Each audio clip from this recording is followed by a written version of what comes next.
لبيك لبيك لا شريك لك الحمد والنعمة لك والملك لا شريك لك.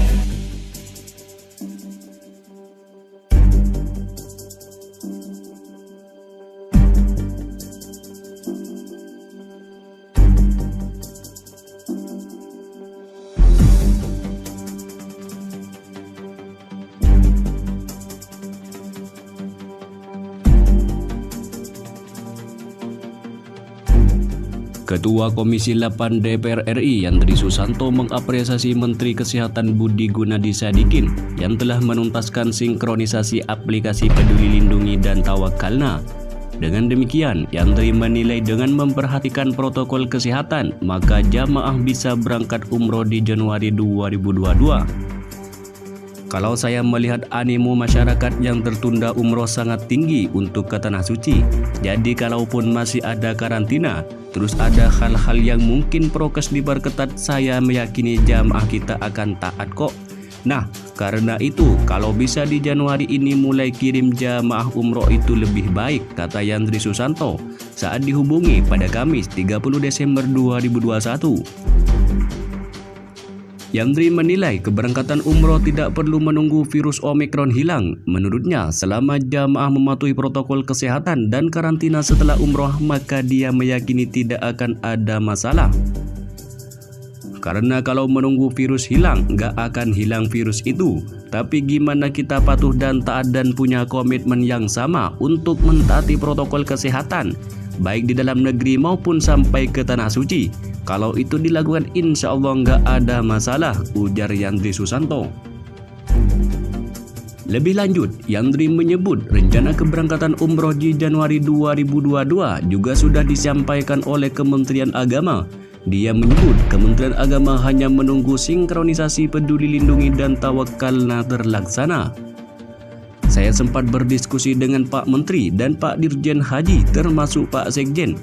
Memang dalam bulan Januari, insya Allah akan keberangkatkan jamaah umroh. Tapi dengan syarat ya Peduli Lindungi sudah teraplikasi dengan Tawakkalna.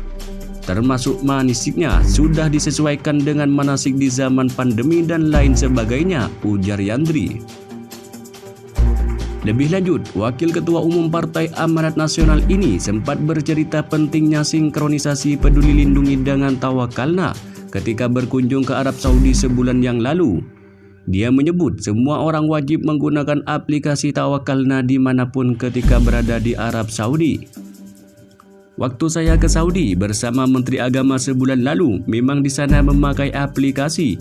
Mau masuk hotel, mau ke Madinah, soalnya pakai Tawakkalna.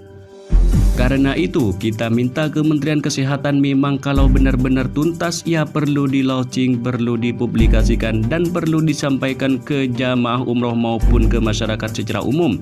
Sehingga tidak lagi ada tanda-tanda apakah benar sudah terafiliasi atau belum, ujar Yandri. Sebelumnya, Menteri Kesehatan Budi Gunadi Sadikin mengklaim sinkronisasi aplikasi Peduli Lindungi dengan aplikasi Tawakkalna untuk jamaah umroh sudah tuntas. Dia mengatakan aplikasi yang telah disinkronisasi itu diluncurkan pekan ini. Udah nanti diluncurkan minggu ini mudah-mudahan, kata Budi di Kementerian Koordinator Bidang Pembangunan Manusia dan Kebudayaan pada Rabu 29 Desember 2021. Menteri Agama Yakut Khalil Kaumas mengatakan integrasi Peduli Lindungi dengan Tawakkalna merupakan ranah dari Kementerian Kesehatan. Gus Yakut mengatakan sinkronisasi dipercepat agar jamaah umroh bisa segera berangkat. Iya, kita proses terus, itu domainnya di Kementerian Kesehatan. Kita minta kepada Kemenkes untuk dipercepat karena menyangkut banyak hal, termasuk bagaimana jamaah umroh kita bisa mudah sampai ke sana, ujar Gus Yakut. Gus Yakut mengatakan Kementerian Agama sedang mempersiapkan proses pemberangkatan jamaah umroh ke Arab Saudi.